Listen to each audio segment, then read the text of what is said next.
Algo dentro de você mudou de forma irreversível, e a primeira coisa que precisa ouvir é que isso não é loucura, não é crise, não é você se tornando difícil, ou ingrato, ou arrogante. É exatamente o que parece: uma reorganização profunda, uma recalibração de tudo que você é no nível mais fundamental. E a dor que você sente ao redor disso, a sensação de estar perdendo o chão enquanto ainda não encontrou o novo, essa dor é real e merece ser honrada antes de qualquer outra coisa. Parar de tentar resolver isso sozinho é o primeiro passo.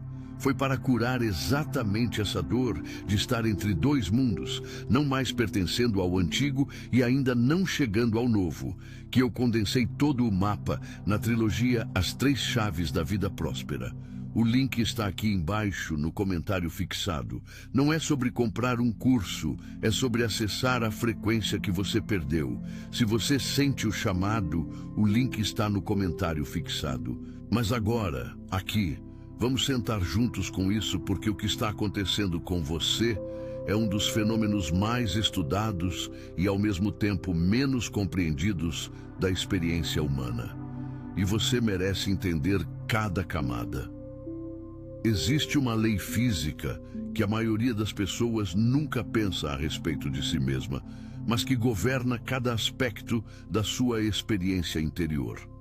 Quando dois sistemas de energia operam em frequências incompatíveis, eles não conseguem coexistir em ressonância harmoniosa. Isso não é metáfora poética. Pesquisadores da área de física ondulatória observam esse princípio de forma consistente. Um diapasão calibrado em uma frequência específica não sincroniza com outro bloqueado em uma frequência diferente. Eles existem em realidades vibratórias separadas, e tentar forçar essa sincronização não produz música, produz ruído, distorção, atrito. Agora traga isso para dentro do seu peito e sinta o que acontece quando você transpõe essa lei para a sua vida atual. Você está passando por uma recalibração de frequência profunda. E toda a sua realidade está respondendo a essa mudança com uma honestidade brutal, que pode parecer devastação, mas é, na verdade, precisão cirúrgica. O universo não está destruindo sua vida. Está reorganizando-a ao redor da nova frequência que você passou a emitir.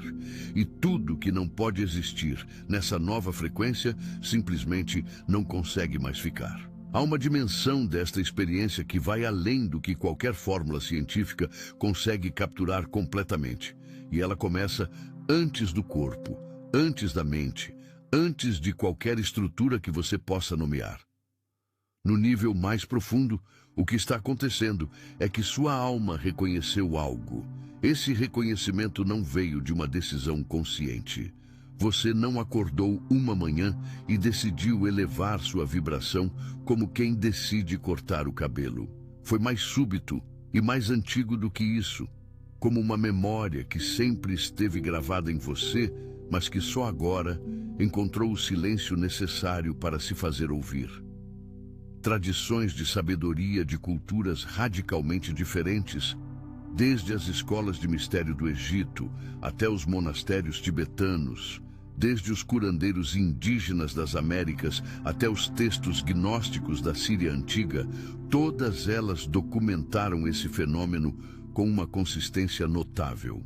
Chamavam de noite escura da alma, passagem pelo vazio, poda espiritual, morte e renascimento. Os nomes variam, a experiência é a mesma. E o fato de que seres humanos em todos os continentes, sem contato entre si, descreveram o mesmo processo interno com tamanha precisão, sugere que isso não é crença, é estrutura. É algo real que acontece quando um ser desperta para uma camada mais profunda de si mesmo. Essa estrutura começa como um contrato invisível que sua alma faz consigo mesma muito antes de você ter qualquer consciência disso. É como se em algum nível que transcende a personalidade cotidiana, você tivesse concordado em atravessar um limiar. Esse limiar não é uma porta aberta que você pode escolher não cruzar. Uma vez que o processo começa, ele tem sua própria gravidade. Místicos descreviam isso como ser chamado por um fogo que você não acendeu, mas que reconhece como seu. E o primeiro sinal de que você cruzou esse limiar, raramente é expansão, é contração. É a sensação de que as paredes do mundo que você conhecia estão se fechando, que o espaço que você habitava confortavelmente está ficando pequeno demais para respirar. Isso aterra as pessoas, porque parece regressão, parece adoecer, mas é o casulo. É o momento em que a lagarta literalmente dissolve sua estrutura anterior para criar a matéria-prima da borboleta. Se você pudesse olhar para dentro do casulo nesse estágio, não veria uma borboleta se formando, veria líquido, dissolução, e sem entender o processo, chamaria de morte. E quando essa energia toca a matéria, quando essa dissolução espiritual encontra o corpo físico, é que as coisas ficam realmente difíceis de ignorar. A neurociência indica uma tendência fascinante que pesquisadores como Bessel van der Kolk passaram décadas mapeando. O corpo mantém um registro de tudo que a mente processa, e quando os padrões neurais começam a se reorganizar ao redor de estados mais elevados de consciência, o sistema nervoso autônomo literalmente reconfigura seus limiares de resposta. O que isso significa na prática é que sua tolerância para ambientes de baixa frequência não diminuiu, porque você ficou sensível demais ou frágil demais. Ela diminuiu porque seu sistema nervoso foi atualizado. Pesquisadores apontam que o nervo vago, aquele superautopista que conecta o cérebro ao corpo, é extraordinariamente sensível a padrões emocionais no ambiente. Quando você entra em um cômodo e sente imediatamente uma pressão no peito, uma tensão nos ombros, uma vontade inexplicável de sair, isso não é ansiedade sem causa, é detecção sofisticada. Seu sistema nervoso atualizado está processando frequências de estresse e inautenticidade que o sistema antigo simplesmente filtrava por familiaridade. No corpo, isso se traduz como uma série de sintomas que a medicina convencional frequentemente não consegue explicar, porque os instrumentos disponíveis medem o que está errado, não o que está se transformando. Fadiga que o sono não resolve. Dores difusas sem diagnóstico claro. Sensibilidade aumentada a sons, luzes, aromas, alimentos que antes passavam despercebidos. Flutuações de energia que seguem padrões que parecem lunares mais do que circadianos. Zumbidos, sonhos extraordinariamente vívidos que parecem mais reais do que a vigília. Estudo do sono conduzido por pesquisadores sugere que durante períodos de transformação psicológica intensa, a arquitetura do sono se altera de formas mensuráveis, com aumento do sono REM e maior processamento emocional noturno. Você não está ficando doente, você está rodando um software novo em um hardware que está sendo atualizado simultaneamente. Às vezes o sistema trava, às vezes precisa reiniciar. Isso é normal dentro de um processo que não é normal, porque nada no despertar é normal no sentido de ser ordinário. Mas não carregamos isso sozinhos. Olhando para trás na linhagem, olhando para os padrões que se repetem através de gerações familiares, começa-se a perceber que essa transformação que você está vivendo tem raízes muito mais antigas do que sua própria história. Pesquisadores da área de transmissão intergeracional observam padrões que sugerem que traumas não processados por uma geração aparecem codificados no comportamento das gerações seguintes, às vezes de formas muito concretas. Mas o que poucos discutem é que o inverso também parece ser verdadeiro, que o despertar de um membro de uma linhagem cria ondas que viajam em ambas as direções no tempo, curando o que veio antes e abrindo espaço para o que vem depois. A forma como você está sendo chamado a sair dos padrões antigos, a questionar o que foi dado como verdade, a exigir autenticidade onde antes havia performance, isso não começou com você. Começou com um ancestral que foi silenciado antes de conseguir fazer o que você está fazendo agora. E há uma espécie de bênção sagrada nisso, mesmo quando dói, especialmente quando dói. A sociedade como estrutura foi construída para manter as pessoas operando em frequências previsíveis. Não por malícia necessariamente, mas porque sistemas precisam de consistência para funcionar. E quando um indivíduo começa a elevar sua frequência de forma genuína, o sistema reage com pressão de normalização. Você ouve isso na forma de comentários aparentemente benignos de pessoas que te amam. Você mudou, você ficou sério demais, você está se isolando. Quem te fez assim? O que está por trás dessas perguntas não é maldade, é medo. Medo daqueles que te amam, de que você está se perdendo. E medo, em alguns casos, de que sua mudança seja um espelho que reflete o que eles mesmos não tiveram coragem de transformar. Mas há também uma pressão social mais ampla, estrutural, que diz que ser bem ajustado significa funcionar bem dentro dos parâmetros dados, não questioná-los. E você parou de funcionar dentro dos parâmetros dados, não porque se tornou disfuncional, mas porque percebeu que os parâmetros foram desenhados para servir o sistema, não para servir sua alma. Se isso ressoa contigo, se você está sentindo exatamente esse peso de ser diferente sem ter pedido para ser, de ter mudado sem ter escolhido o momento, continue aqui, porque o que vem a seguir é o mapa da transformação em si. E ele muda tudo quando você entende para onde olhar. A causa mais profunda do que você está vivendo não é uma falha sua. Não é resultado de escolhas erradas, embora escolhas erradas façam parte de toda a história humana. É resultado de algo que pesquisadores em neurociência descrevem como reorganização de circuitos neurais de ordem superior. Um processo que parece ocorrer quando um ser humano alcança um limiar específico de processamento emocional e cognitivo. James Pennebaker, pesquisador pioneiro no estudo de como a expressão emocional afeta a saúde, observou padrões que sugerem que quando pessoas passam por períodos de intensa reavaliação de suas narrativas internas, ocorrem mudanças mensuráveis em marcadores biológicos. O corpo responde à mudança de perspectiva de formas que vão além do psicológico. Mas o que a ciência ainda está aprendendo a medir, as tradições de sabedoria já sabiam com profundidade impressionante. A reorganização mais significativa não começa nos neurônios. Começa no que chamamos de campo de energia, de frequência, de consciência. O cérebro não lidera esse processo, ele o registra. Pense na natureza da atenção por um momento.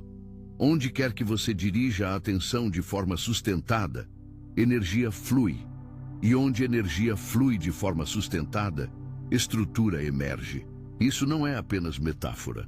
A neuroplasticidade, aquela capacidade notável do cérebro de se reorganizar com base na experiência, opera exatamente por esse princípio. Mas o que gera a qualidade da atenção?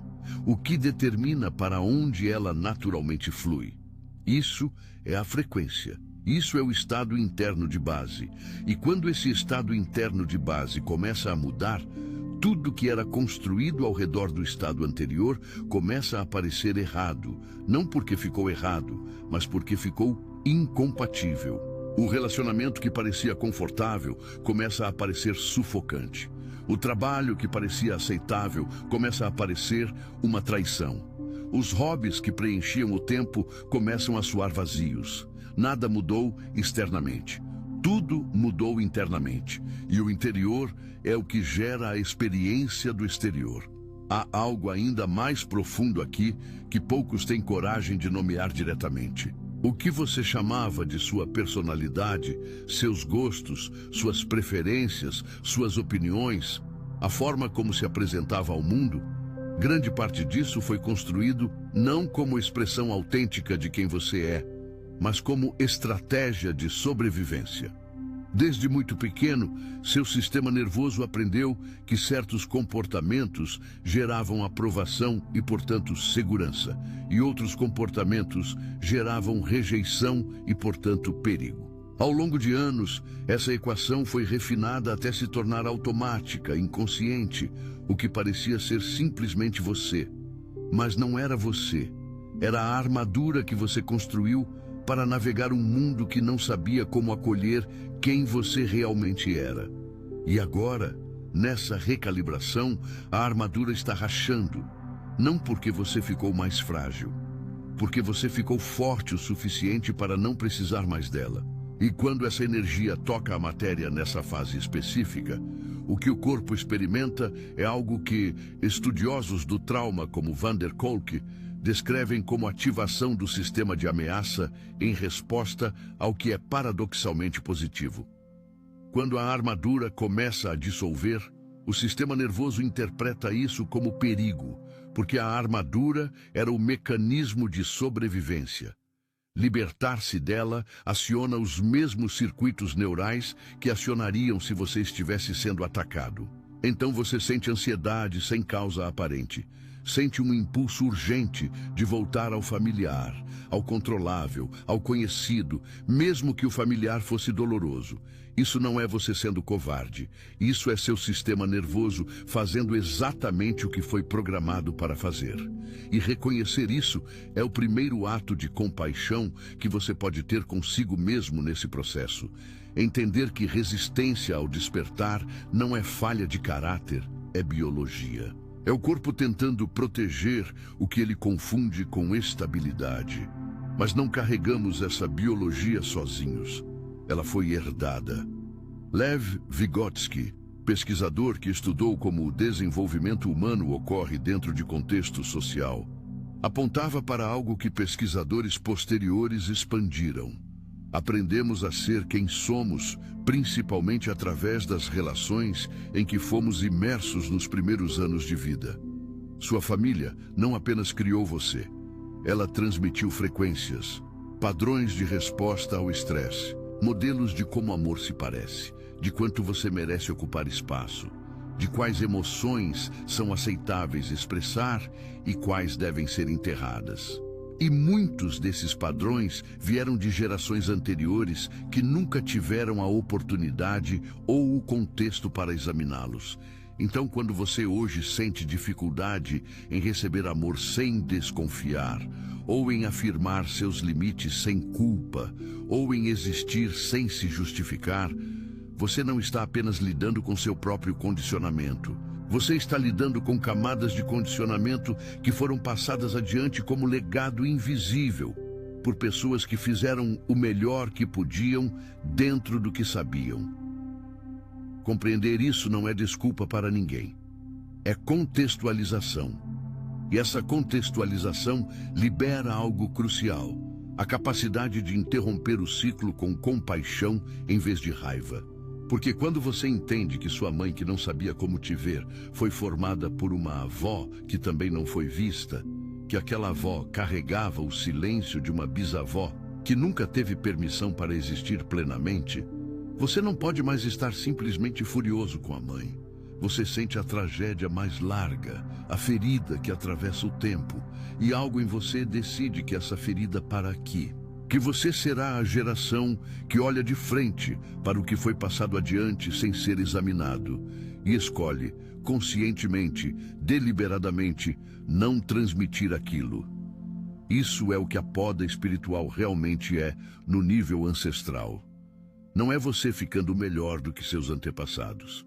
É você completando o que eles começaram sem ter as ferramentas para terminar.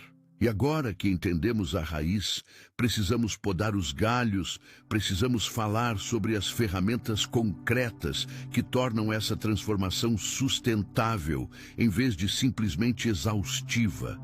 Porque existe uma diferença enorme entre despertar que cura e despertar que apenas perturba. Um despertar sem estrutura pode se tornar instabilidade crônica disfarçada de espiritualidade. Pode se tornar isolamento racionalizado como elevação.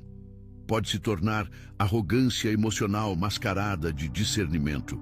E você merece mais do que isso. Você merece um caminho que seja real, que seja ancorado tanto na profundidade espiritual quanto na inteligência prática de como funciona o sistema nervoso humano, de como funciona a psicologia, de como funciona o mundo relacional em que você inevitavelmente existe. A primeira ferramenta não é uma técnica, é uma postura. É o que tradições contemplativas chamam de testemunha. O aspecto de você que consegue observar o que está acontecendo sem ser completamente sequestrado por isso. A maioria das pessoas vive em identificação total com seus estados internos.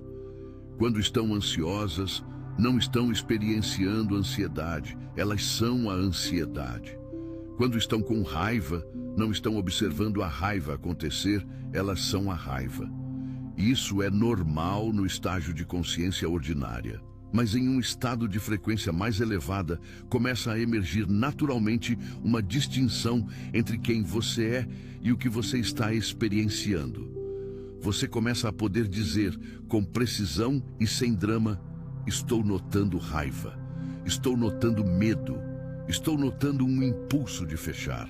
Essa simples distinção não suprime a experiência. Na verdade, a permite ser sentida mais completamente porque você não está mais com medo de ser destruído por ela. E pesquisadores de meditação e atenção plena observam padrões consistentes que sugerem que essa capacidade de desidentificação está associada a menor reatividade, maior regulação emocional e, curiosamente, maior empatia genuína com outros. No corpo, isso se traduz como a diferença entre ser varrido por uma onda e surfar uma onda. A onda é igualmente poderosa nas duas situações. A diferença está em onde você está posicionado em relação a ela. E posicionar-se como testemunha não é um exercício mental abstrato. Tem práticas físicas concretas que a tornam acessível. Respiração consciente, aquela que deliberadamente ativa o nervo vago através de exalações mais longas que as inalações. Estudos indicam que pode deslocar o sistema nervoso autônomo do estado simpático de alerta para o estado parasimpático de processamento em questão de minutos. Não é magia, é fisiologia. E quando o sistema nervoso se desacelera o suficiente para processar, em vez de apenas reagir, a posição de testemunha emerge naturalmente. Você não precisa forçá-la, você precisa criar as condições para que ela possa aparecer. Mas não carregamos essa necessidade de regulação sozinhos. O ser humano é um animal profundamente social. E nossa capacidade de regular nosso sistema nervoso foi desenvolvida evolutivamente em corregulação, em conexão com outros sistemas nervosos calibrados. Isso significa que encontrar um ou dois relacionamentos onde você pode ser completamente honesto sobre o que está vivendo, onde pode dizer, eu estou me dissolvendo, e ser recebido com presença, em vez de pânico, tem um efeito regulador que nenhuma prática solitária pode substituir completamente. O isolamento que você está sentindo como necessário nessa fase é real e deve ser respeitado. Mas há uma distinção importante entre o isolamento que processa e o isolamento que evita. O primeiro te devolve ao mundo mais inteiro. O segundo te retira do mundo mais fragmentado. E às vezes, a coragem mais radical nessa jornada não é retirar-se, mas encontrar a tribo que consegue te ver onde você está e não onde você era. Se isso está tocando algo em você, se você está reconhecendo esses padrões, não como descrição abstrata, mas como seu próprio mapa interno, saiba que o que vem a seguir é a parte que a maioria das pessoas nunca ouve sobre esse processo. A parte sobre o que está sendo construído enquanto o antigo desmorona. A segunda ferramenta é o que chamo de escuta direcionada, e ela é tão simples que desacredita e tão transformadora que quem a pratica raramente consegue explicar por que funciona. Pennebaker dedicou décadas estudando o efeito da escrita expressiva sobre a saúde física e psicológica. Pesquisadores apontam que participantes que escrevem sobre seus pensamentos e emoções mais profundos, relacionados a eventos difíceis, mostram padrões consistentes de melhora em marcadores imunológicos, menor uso de serviços de saúde e maior bem-estar relatado. Mas o mecanismo mais interessante não é apenas a catarse emocional, é a criação de narrativa. É o ato de transformar experiência fragmentada em história coerente que tem início, meio e, crucialmente, significado. Porque o sistema nervoso humano não apenas precisa processar a experiência, ele precisa entendê-la dentro de um contexto que faça sentido. E quando experiências de alta intensidade ficam fragmentadas, sem narrativa, sem contexto, elas continuam ativando o sistema de alerta indefinidamente, como um alarme de incêndio que não tem como ser desligado, porque ninguém nunca encontrou o fogo. A escuta direcionada que estou descrevendo não é journaling convencional, aquele registro de eventos do dia. É uma conversa com seu eu mais profundo através do papel. É a prática de perguntar, em silêncio, o que eu realmente estou sentindo agora, não o que acho que devo sentir, não o que faz sentido sentir, mas o que está realmente presente. E então, escrever sem editar, sem julgamento, sem tentar fazer coerente o que ainda é fragmentado. Você vai descobrir que nos primeiros minutos escreve o que pensa que sente. E então, se continuar, algo mais verdadeiro emerge. Algo que você não sabia que estava carregando. E nomear isso, dar-lhe palavras, tirá-lo da dimensão da sensação vaga para a dimensão da linguagem, transforma sua relação com ele de forma fundamental. Não o elimina, mas deixa de ser uma ameaça desconhecida. Torna-se uma experiência que você está tendo, não uma realidade que te está destruindo. No corpo, a prática de escrever sem filtro ativa o que neurocientistas chamam de processamento narrativo no córtex pré-frontal, aquela região associada ao pensamento de ordem superior e à regulação emocional, e simultaneamente ao nomear emoções de forma precisa, o que pesquisadores descrevem como affect labeling, observa-se uma redução na atividade da amígdala, o centro de resposta ao estresse. Você está literalmente reescrevendo sua neuroquímica ao nomear o que sente com honestidade. Isso não é terapia de segunda categoria. É uma das práticas mais pesquisadas e mais acessíveis de transformação de estados internos que existe. E você pode começar hoje, agora, com um papel qualquer e uma caneta, sem protocolo elaborado, sem guia externo. Só você e o que está realmente lá dentro quando o ruído para. Mas não carregamos essa necessidade de processar sozinhos. E há um nível dessa transformação que só ocorre em contexto relacional. Olhando para o tecido social ao redor de quem está despertando, observa-se sempre um padrão. Os relacionamentos que sobrevivem à transformação não são necessariamente os mais antigos ou os mais íntimos no sentido convencional. São os que têm capacidade de crescer. São aqueles onde a outra pessoa tem suficiente espaço interno para não tomar sua transformação como ameaça pessoal. Para reconhecer que você mudando não é rejeição deles, é fidelidade a você mesmo. E esses relacionamentos existem ao redor de você, mas frequentemente ficam invisíveis, enquanto você está focado no barulho dos que resistem à sua mudança.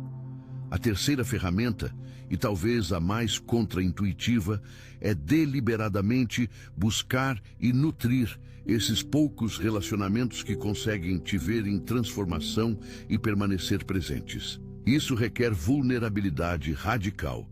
E vulnerabilidade é talvez a coisa mais difícil para alguém em processo de recalibração, porque o sistema de proteção está em alta atividade. A armadura está caindo, mas o impulso de usá-la ainda é forte.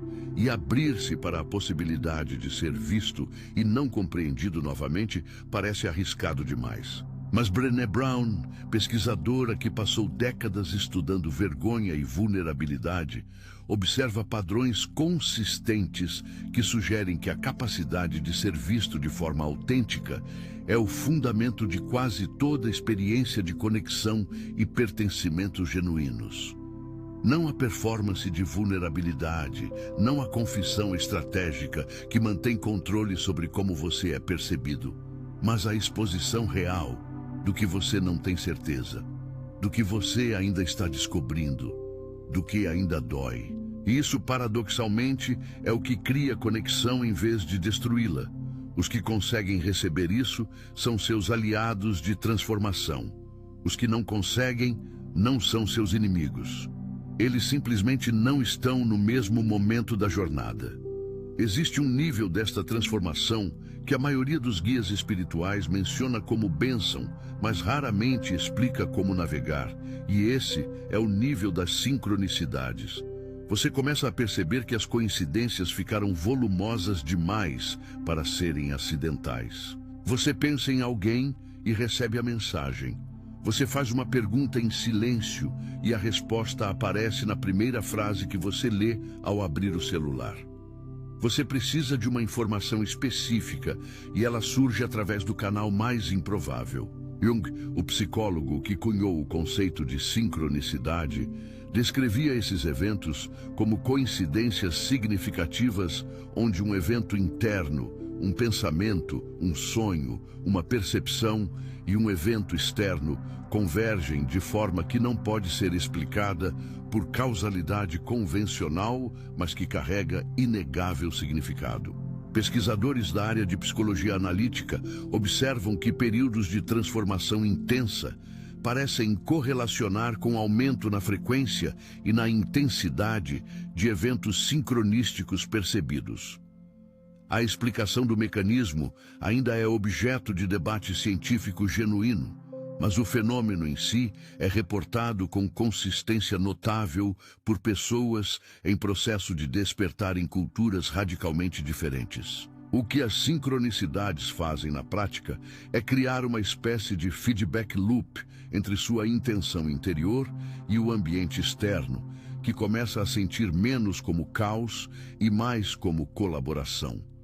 Como se o universo estivesse respondendo em tempo real à direção que sua alma está apontando. E isso, ao longo do tempo, constrói algo que é talvez o recurso mais valioso na jornada de transformação: confiança. Não a confiança ingênua de que tudo vai sempre dar certo no formato que você imagina, mas a confiança mais sofisticada de que há uma inteligência operando no processo que é maior do que sua mente racional consegue mapear, e que essa inteligência está fundamentalmente orientada em direção ao seu florescimento. Essa confiança muda sua relação com a incerteza. A incerteza, que antes era a ameaça, começa a ser percebida como espaço de possibilidade. O desconhecido, que antes paralisava, começa a sentir como convite. E quando essa energia toca a matéria, quando essa confiança emergente encontra o corpo físico, algo notável acontece no sistema nervoso.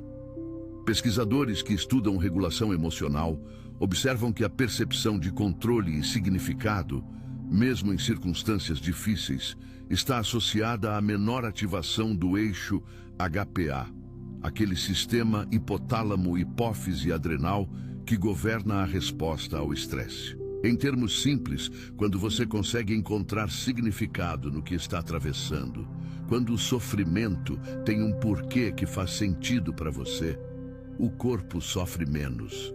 Não sofre diferente, sofre menos. Viktor Frankl, que desenvolveu sua psicologia a partir da experiência nos campos de concentração nazistas, observou exatamente isso em condições humanas extremas.